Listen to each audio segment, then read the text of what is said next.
Yes. Magandang araw muli sa inyo mga kasama. Nandito naman si Kuya Goods nagbabalik.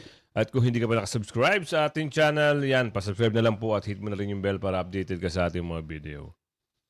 O ano meron? Grabe no? Grabe, umiiyak. Meron ho nag-iiyak. Ha? Humingi-hingi ng ano? Humihingi na ho ng... nagsumbong daw di umano. Anak ng tipakalo. Bakit ka ganyan? Kung ikaw ay magsasalita laban kay Ate Sara at sa mga Duterte, okay lang sa'yo. Pag ikaw naman ay binira ng mga ibang mga bumabati ko sa'yo, ngaw-ngaw ka na ngaw-ngaw. Kilala nyo ba kung sino siya? Blind item na natin ito. For sure kilala nyo ito, no? Humingi na ho ng tulong daw, di umano. Nagsumbong. Ika nga sa isang vlogger, nagsumbong. Sino ba ito? Siguro, alam niyo na talaga na lagpak na. Siya yung ginawang pulutan. Kasi naman kuya, ang ganda-ganda ng reputasyon mo noong nandun ka sa partido ng Duterte. Ngayon, nagpagamit ka, di umano. Ano nangyari sa'yo? Hindi mo kayang mantakin, hindi mo kayang tanggapin. Ganun ba kadali yun? O gano'n na talaga pag mga balat sibuyas. Mahirap kasi. Sino kaya ito? Kilala niyo ba itong balat sibuyas na ito na? Nak ng tipaklong naman, Wag ka na tumakbo kung ganyan ka. Kita mo nga yung iba. Yung iba, di ba? Tanggap nila. Kasi sila ay public servant. Nasa mandato ng Supreme Court yan, di ba? Diba? Anong inangaw-ngaw mo? Bakit yung mga media nagsalita ng laban doon sa isang partido? Wala namang ginagawa kung sino yung naakusa o sino yung ano bang tawag doon? Napupulutan. Ikaw simple-simple na lang ng mga tirada sa'yo. Ngaw-ngaw ka na, ngaw-ngaw. Sino ba yun? Kilala nyo ba? Kung kilala nyo, type nyo sa comment section kung sino. Balat sibuyas! Baka nga talaga. Apektado na ang kanyang political career. Mapunta tayo dito. PNP giniit na hindi political motivated ang pagsasampa nila ng kaso versus BP Sara. What? Ganun ba yun? Sabi dito, sa video, tayo naman nag-reaction lang. No? December 2 na ho, malapit na ho ang Pasko, di ba? Merry Christmas. Bago natin simulan to, isang like, isang share. All good na po tayo dyan. I-like nyo yung video, at share. Ito, pasok natin.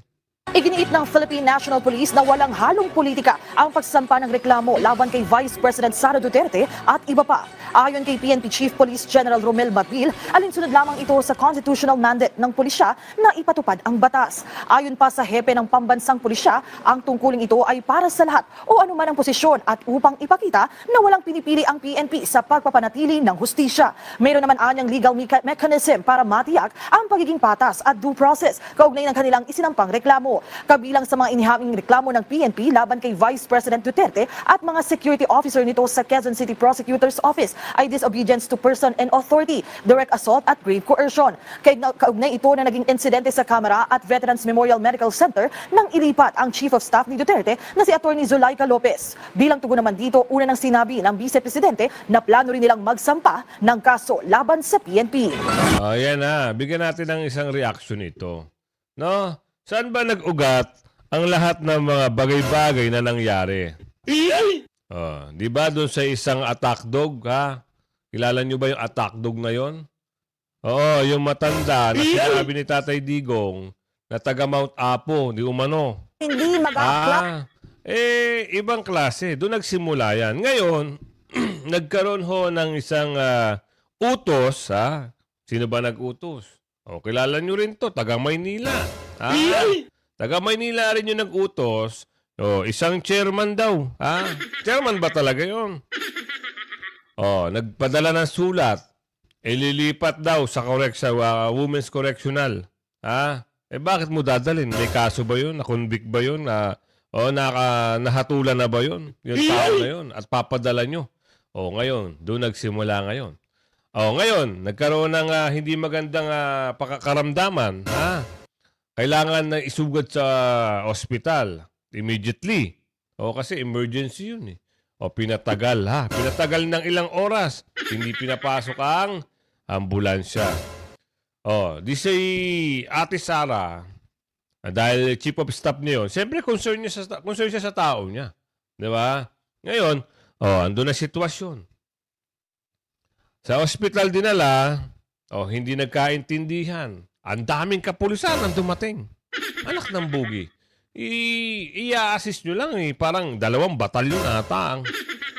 Ano naman nangyari doon? Ito naman nagmamagaling-magaling ang isang pulis. Sabihin natin mangilan-ngilan di umanong pulis. Nagmamagaling-magaling na. Isasarado ngayon yung pinto. Andun ang BP. Ikaw ba naman BP, sasaraduhan ka eh. Nagmamadali pa ito si pulis. Di ba? Ngayon, siyempre galit ni Colonel Chica na nakalabit niya ngayon yung pulis na yon. Anak ng tipaklong. May nana pala sa katawan. Umaray. Ngayon magkakaso naman. Baka balat sibuyas din. Sensitive yung skin. Ika nga, sabi nga nun, sensitive yung skin. Baka nasaktan. Magsasapa ng kaso. Ang pahiwari natin dito, sabi kasi, hindi raw pamumulitika. Nak ng tipaklo. Hay, nako. Ano na nangyari sa gobyerno ng Pilipinas? Dati wala namang ganyan. Ano nangyari ngayon? Puro sensitive na lang ang tao. Eto, dito tayo. Diba? Pero pag sila atake, okay lang sa kanila. Umabalik tayo. Pag sila umaatake, kung ano-ano yung mga paratang nila, 'di ba? May mga paratang sila eh. Na ang pangulo daw ay konektado sa droga. Yung anak daw ng pangulo ay konektado sa droga. Kung natatandaan niyo yung humarap siya sa kamera at siya yung nagiging resource person lang ata eh. Ang pasok niya, ngayon, bigla tayong nagulat dahil siguro, eto analyze nyo na lang mga kasama na dahil siguro gusto talaga nilang pabagsakin si Tatay Digong. Nagkakampi-kampihan. Nakikita naman sa hearing. Diba? Nararamdaman ng tao, kung ano yung mga gusto nilang iparating. Umaray. Yung isa nga, nagngangawaw eh. Punta ng anak ng tipaklong. Nagsumbong. Sino yun? Ito, pasok tayo dito. Pag sila, okay. Pag, imagine mo yung... Pag sila, Ate Sara, kakasuhan. Diba? Ganun sila. Di umano. Tuloy. Asal na nilalabas niya, pinapakita niya. Bibigyan mo ng power ng presidency yan, dapat kikilabutan yung bawat Pilipino. Di ba? Wala ito sa tamang katinuan. Yun ang masasabi natin, kaya hinog na hinog na. Napapanahon na para sampahan ng impeachment complaint si Vice President Sara Duterte. Ito ang pananaw ni dating Senador Antonio Trillanes IV. Maraming anyang red flags na nagpapakita na hindi karapat-dapat sa kanyang posisyon si VP Sara.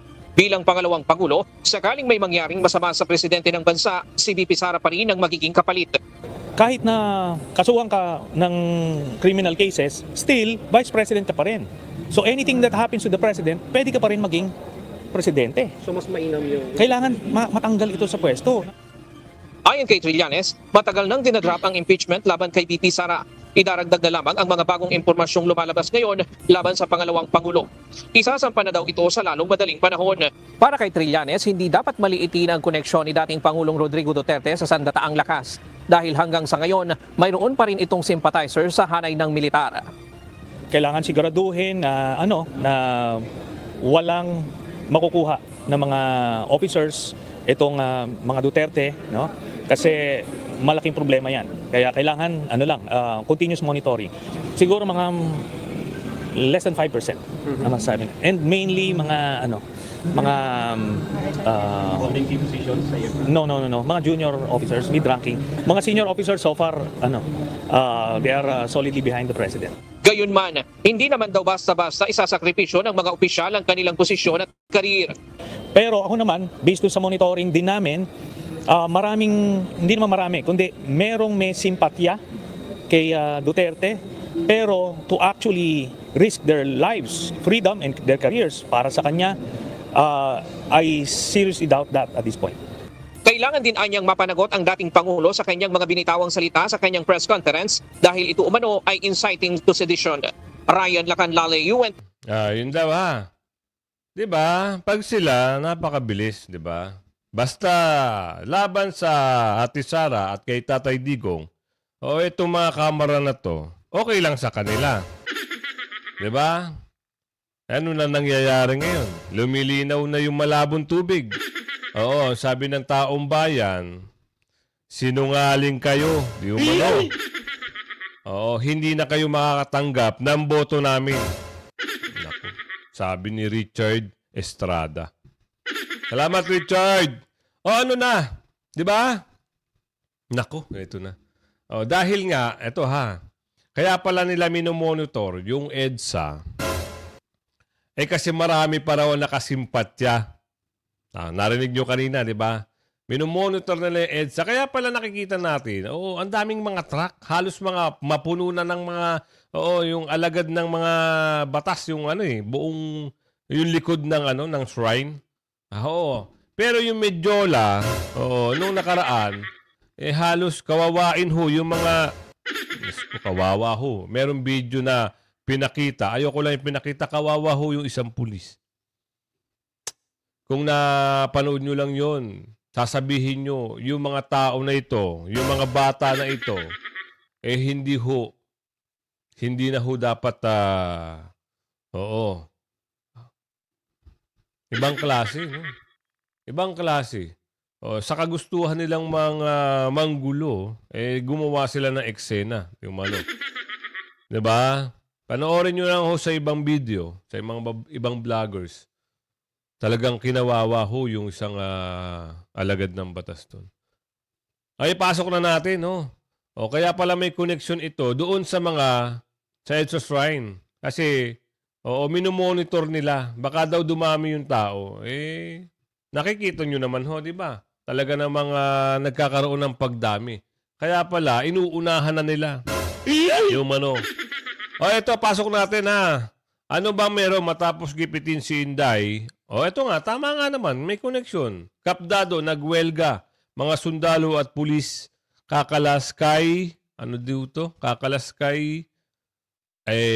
Tingnan natin ha, kung ano yung pahayag dito. Chikadora, ito mula kay Chikadora ha. Chikadora, ipasok mo. Kapag muli ninyong pinagbantaan ang buhay ng Vice-Presidente, kayo ang malilintikan sa milyong-milyong botante. Sa isang pambihirang pagkakataon, dumalo na sa nasabing EDSA People Power Rally ang kilalang retired military member na si Clemente Kapitan Dado Enrique dahil sa di umano'y panawagan nila na dapat raw ay managot ang mga taong nasa likod ng pagbabanta sa buhay ni Vice President Sara Duterte.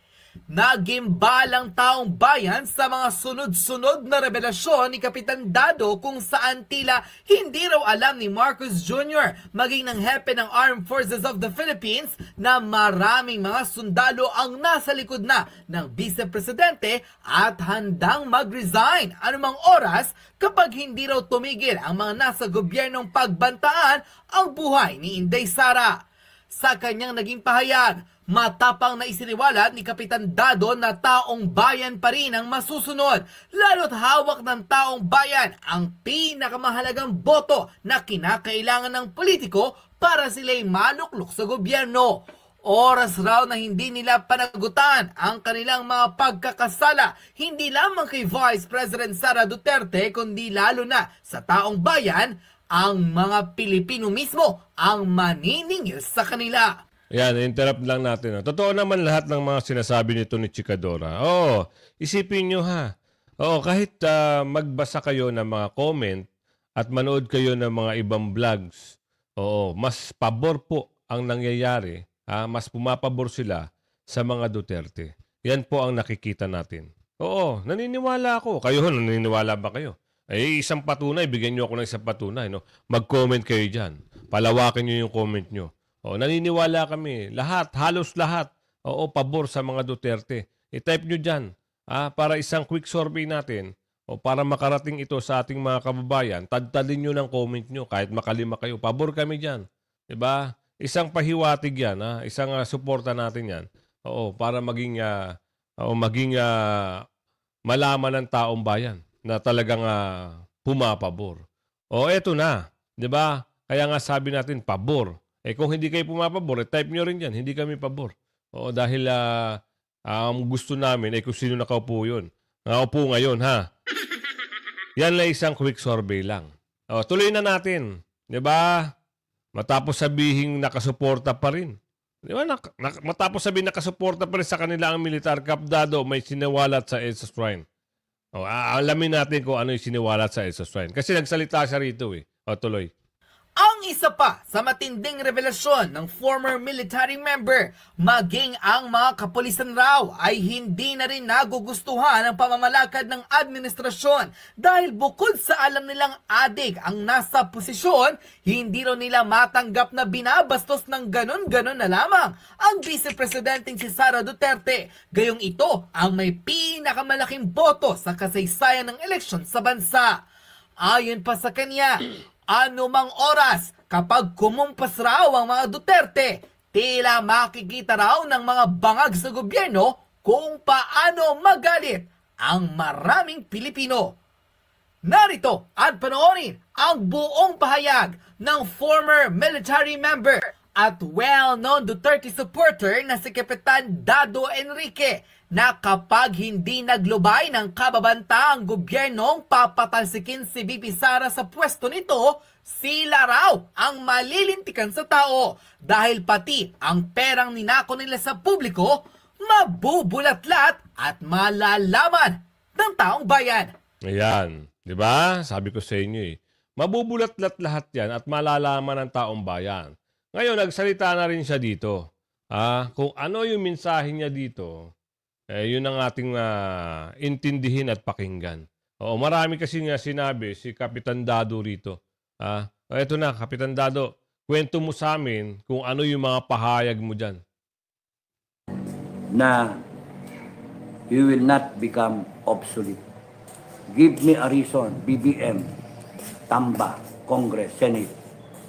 Give me a reason why I will not think na wala na kayong pag-asa. Doon lang kayo, good governance. Tigil niyo yung korupsyon, tigil niyo yung droga. Doon kayo sa Pilipino. Huwag niyo nang paabutin na ang taong bayan ang magde-decide. Nandun na tayo Nandun na tayo. Konting-konti na lang. No. Tanggal kayo. Sakit nun. People's Court. People's Congress. Death penalty yun, People's Court. Speedy trial. 1 linggo lang yun. Tapos na. Hindi kayo aasa sa 15 years. Hindi. People's Court will be different. 1 week. Tapos yan. At saka iba-iba. Ang judge taong bayan. Simple, no? Instant justice yun.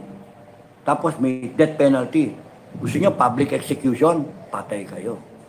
No? Patay kayo. Pati yung pamilya ninyo will be punished. Kayong mga pamilya nito mga putang ng kulumbat na ito, mga politiko na ito, pagka hindi nyo inamin at hindi nyo sinoli yung mga ninakaw ninyo at maang-maangan kayo, maapektuhan kayo yung bumbuhay nyo, you will be exiled. Dami natin isle, you will be exiled. Yun yung people's patay kayo. And people's audit. Yung people's audit, titignan lang naman yung niya, ari-arian niya. Kaya yung may mga relo dyan ng mga million-million, good luck. Yung mga may kotse, mga sports car, good luck. No? Kaya nga, huwag nyo nang pabutin dyan. Hayaan nyo yung taong bayan, ilabas yung galit nila, huwag nyo babarahin. Kaya gagamitin niyo yung mga armed forces, saka PNP, wala. Ma-obsolete kayo lahat, obsolete kayo lahat. Ang mananalo lang dito, iisa, taong bayan. Yun lang mananalo rito. Swerte ni yung mga Duterte, mahal ng taong bayan. Kaya nga, kung sino yung mahal ng taong bayan, yun yung suswertihin. kayong mga matitigas kasi ulo nyo mga mangmang kayo. Oh, yung ano ha, yung hamon ha, call ako ron. Yan may ads lang ha. Pakinggan natin, maganda itong ano ang mga mensahe niya Call ako doon ha, tanggal ng maskara, walang maskara ha. Gusto mo magbaril ka, ako hindi ako magbabaril. Gusto mo magkutsilyo ka, hindi ako magkukutsilyo ha. Partida ha, partidahan kita. I can kill people with my bare hands. Okay? Anong gusto mo? 1 second, 2 seconds? Yung magtatapang-tapang. Ito yung merong parang merong bumabatikos kay Captain Dado. Ano? Parang merong isang nagpapaksiklab na nakamaskara. Oo. Sila na yung hindi nagkakaintindihan. Ano? Pero, ang nasa tama naman si Captain Dado. Tama naman yung mga sinasabi niya dito. Yung isang bumabatikos daw di umano sa kanya, walang muka. Ano? Hindi hinaharap ang katotohanan. Ika nga, sabi nila. Tuloy mo, Captain Dado. Kayo, isipin nyo na muna yung mga pamilya nyo. Isipin nyo, 119, kakampi ko 119 million. Gawin mo na, 100 million. Yung 19, inyo na. 19 million Pilipinos, kakampi mo. Kakampi ko 100 million Pilipinos. Kakampi ko FGF. Sa tingin mo, habang buhay, hindi ka hanapin. Magtatago ka sa... mga maskara-maskara, wala kang kaalam-alam. Diba? Kaya nga, yung... Ay, nako. So, yun yung nangyari sa EDSA. Sabi ko, tigil na yan. Kasi ayaw namin ma-encuentro yung polis sa mga kababayan natin. Ayaw ko magkasakitan. Kasi mangyayari dyan, advanced thinking kami. Mangyayari dyan, pagka tumayo kami doon, ma-agitate yung taong bayan. Tatapang Ayan na si Captain Dado, ayan na si Metran, ayan na FGF. Putang na. And then, take over nila yung EDSA Shrine. Sa akin, gago, mali. Ba't may pipilit? Nandun yung polis. Anong gusto nyo? Saktan nyo yung polis and then it becomes a full-blown, uncontrollable event. Ayaw kong masaktan yung taong bayan. Okay? Yun yung rason. Kaya, sabihan nyo yung mga tao ninyo, umuwi na kayo. This day is lost already. Galing, di ba? Commander's decision. Despite the war, another day. Pagka nakita mo, superior yung doon, naka-entrench, may mga bunker na, ba't mo papasukin? Withdraw ka na, consolidate, and then conserve. Yung tawag doon, conservation of forces. Conserve your people. Uwi na lang. Sagipin nyo na lang yung moral nila. Huwag natin encuentro yung populis. Yung mga pagkain, bigyan nyo yung mga pulis. Hindi yung tanungin nyo na, gusto nyo yung pagkain, kumain na ba kayo? Hindi! Iilin yan. Ibigay nyo, ganyan yung pagkain. Ibigay nyo para kumain sila. Kasi sayang, masisira yung pagkain, daming pagkain. At thank you nga pala sa mga nagdala ng pagkain doon, yung mga supporter. Maraming salamat sa inyo. So, yun yung mga pahayag, meron sa sinabi doon, kayo na ho umintindi, at marapatin nyo na lang intindihin kung ano yung mensahe ni Captain Dado dito. So, ito na yung pag-uusapan natin dito. Isang abogado na natatawa. Bakit? Kayo na ho ang bahalang humusga kung bakit siya natatawa. Pasok mo, Attorney Libayan! Nila, nandiyan lang. You don't need to preserve the evidence. It's all there. Okay? Barbers forwarded to the NBI a vlog linking, iba pala ito, linking him and his brother Sigurigao del Norte, Governor Lyndon Barbers to illegal drugs, as well as other evidence. Okay din Kayo pwede kayong mag-link ng iba't ibang tao sa drugs. Pero pag kayo nilink sa drugs, bawal!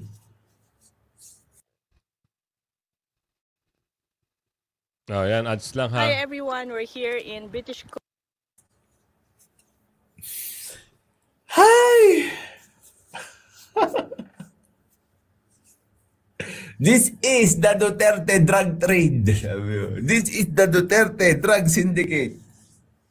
Nilink lahat. Buong pamilya, nilink. Pwede. Approve. Goods lang. Pero, siya nilink. Ops. Kaso.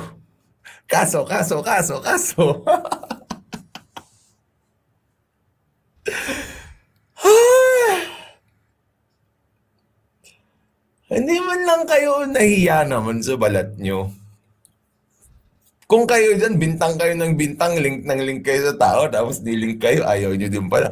Ano ang golden rule natin? Representative Ace Barbers, do unto others what you want others to do unto you.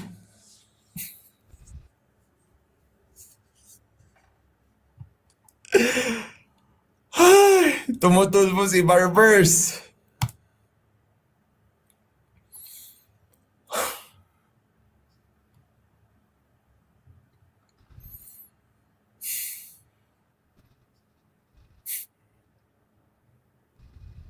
Sabi ni First Arnaldo, Attorney Livan, lagi ko pinapatugtog sa bus namin yan, yung mga pasahero namin yung nagtataas na lang kilay. Yung iba ay sumasang-ayon naman na ayuda capital of the world na lang tayo. Di ba, sad?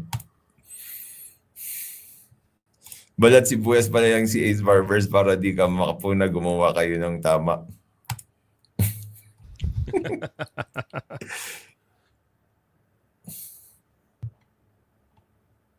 Hypocrisy. Pero hindi naman talaga, okay, I'll set the record straight. Hindi talaga tama naman mag-link-link ng kahit sino sa drugs. Because you have to file the case in court. Diba? Naalala nyo noon, may gumawa din sa akin yan. Diba? May gumawa din sa akin yan. Gumawa siya ng Facebook page. Tapos, sinagay niya, ako, drug lord, pokpok yung yung misis ko. Tapos drug addict yung mga anak ko. Kinuha pa yung mga pictures namin, tapos dinagilagay pa doon ng mga post-post. Hindi talaga magandang gawin yun. Kaya wag nyo na rin gawin yan dyan sa Congress. Wag nyo na rin gawin. Kasi di ba masakit?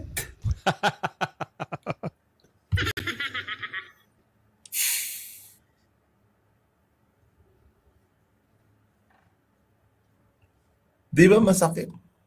Bakit hindi namin makita sa Spotify? Music Attorney. Meron doon. I'm sure.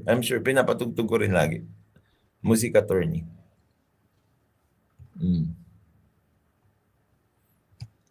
Di ba? Huwag na kasing gawin. To be fair to everyone, wala nang gagawa ng ganyang kalokohan. Agree ba tayo lahat doon? Stick to the issues. Pag mamalayin ba, pag sinabi kong pangit yung English mo, totoo naman. Yun na lang.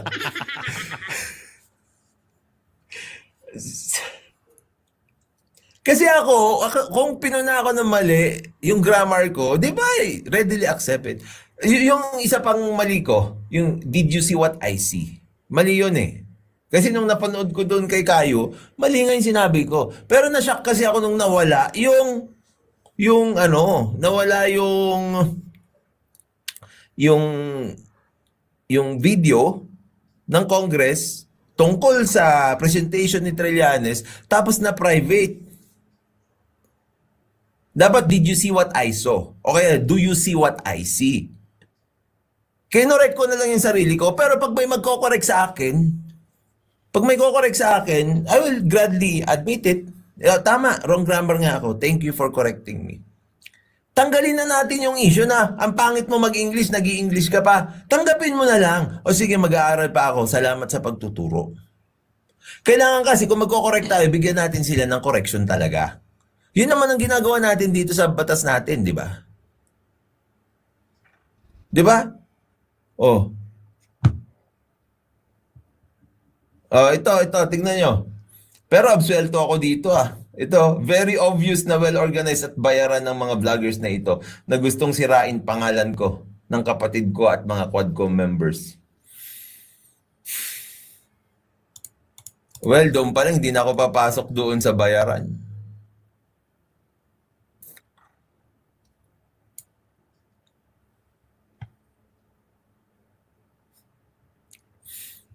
Lagot. Yung mga bayaran dyan, magtago na kayo.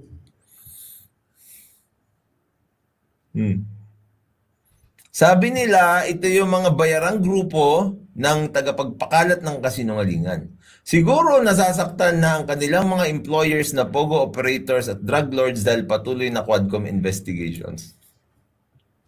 Yung drug lords naman na sinasabi nyo, mga Duterte lang naman, nasupil nyo na sila eh. Nasukol nyo na sila eh. Di ba? Duterte naman yung mga drug lords na sinasabi nyo. So yung mga empleyado ng mga Duterte ang nasaktan. Kasi sila yung drug lords. Di ba yun yung Di ba yun yung presentation ni Trillanes? Ang pinakamalaking drug lords dito sa Pilipinas ay yung mga Duterte. So ayan napakinggan nyo si attorney, no? May presentation kasi. Ika nga, sabi nga doon sa video, di ba lumabas yun sa hearing. Pinabulaanan ho yan ng mga napakaraming tao. Hindi ho sila naniniwala na drug lord ng mga Duterte. O kayo, survey tayo, last survey. Oo. Naniniwala ba kayo na ang mga Duterte ay mga drug lord? No? Type nyo dyan. Oo, naniwala kami. Kung hindi naman, naku po, gawa-gawa lang nila lahat yan. Hindi kami naniniwala na ang Pangulong Duterte ay drug lord. Sila nga yung against sa drugs eh. Di ba? Ayaw nga nila yan ng ganyan, mga bagay. Tapos, ibibintang nyo sa Pangulong Duterte. Ayan, survey lang ha. Kaya sabi ko nga sa inyo kung kayo napapaghuli na, lagi kayo manunood ha. Baka hindi na kayo bago ha. Hindi na kayo maagap sa mga issue, balita at reaksyon ha. Subscribe mo na. Hit mo na yung notification bell dyan. At mamayang hapon, meron tayong upload ulit ha. Ayan, hanggang sa muli. Bye-bye!